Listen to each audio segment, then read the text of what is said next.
আমার যদি পাশে থাকেন তাহলে সব গ্রামে কিন্তু আমি হাসপাতাল করতে যাই, কারণ শহরে কিন্তু অত দূর যাইতে যেতে কিন্তু মানুষ কিন্তু কত মানুষ কিন্তু মারা যায় কিন্তু।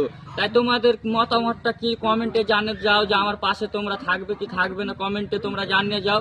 আর কত মানুষ কিন্তু গ্রামে কিন্তু হাসপাতাল না থাকার কারণে কিন্তু শহর যেতে যেতে কিন্তু মারা যায়। তাই তোমরা যদি আমার পাশে থাকো তাহলে পারে কিন্তু কিছু মানুষের কিন্তু জান বেঁচে যাবে। আর তোমরা যদি পাশে না থাকো কিন্তু দেখছেন অসুস্থ হলে পারে কিন্তু শহরে যেতে যেতে কিন্তু মারা যাবে, অনেক মানুষ কিন্তু মারা যায় কিন্তু শহর যাওয়ার আগে কিন্তু ডাক্তারের বাড়ি যাওয়ার আগে কিন্তু মারা যায়। আর গ্রামে কিন্তু হাসপাতাল যদি থাকে তাহলে পরে কিন্তু চিকিৎসার অভাবে কিন্তু মানুষ মারা যাবে না। যদি গ্রামে হাসপাতাল থাকে তাহলে মানুষের কিন্তু জান বেঁচে যাবে। তাই তোমরা আমার পাশে থাকো, সবার মাঝে ভিডিওটা ছড়িয়ে দাও। তার পরবর্তী ভিডিওতে তোমাদেরকে আমি জানাবো যে কিভাবে হাসপাতাল তৈরি করবো, কিভাবে কি করবো। আসসালামু আলাইকুম। আমার যদি পাশে থাকেন তাহলে সব গ্রামে কিন্তু আমি হাসপাতাল করতে যাই, কারণ শহরে কিন্তু অত দূর যাইতে যেতে কিন্তু মানুষ কিন্তু কত মানুষ কিন্তু মারা যায় কিন্তু। তাই তোমাদের মতামতটা কি কমেন্টে জানিয়ে যাও যে আমার পাশে তোমরা থাকবে কি থাকবে না, কমেন্টে তোমরা জানিয়ে যাও। আর কত মানুষ কিন্তু গ্রামে কিন্তু হাসপাতাল না থাকার কারণে কিন্তু শহর যেতে যেতে কিন্তু মারা যায়।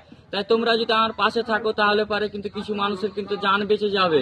আর তোমরা যদি পাশে না থাকো কিন্তু দেখছেন অসুস্থ হলে পারে কিন্তু শহরে যেতে যেতে কিন্তু মারা যাবে, অনেক মানুষ কিন্তু মারা যায় কিন্তু শহর যাওয়ার আগে কিন্তু ডাক্তারের বাড়ি যাওয়ার আগে কিন্তু মারা যায়। আর গ্রামে কিন্তু হাসপাতাল যদি থাকে তাহলে পরে কিন্তু চিকিৎসার অভাবে কিন্তু মানুষ মারা যাবে না। যদি গ্রামে হাসপাতাল থাকে তাহলে মানুষের কিন্তু জান বেঁচে যাবে। তাই তোমরা আমার পাশে থাকো, সবার মাঝে ভিডিওটা ছড়িয়ে দাও। তার পরবর্তী ভিডিওতে তোমাদেরকে আমি জানাবো যে কিভাবে হাসপাতাল তৈরি করবো, কিভাবে কি করবো। আসসালামু আলাইকুম।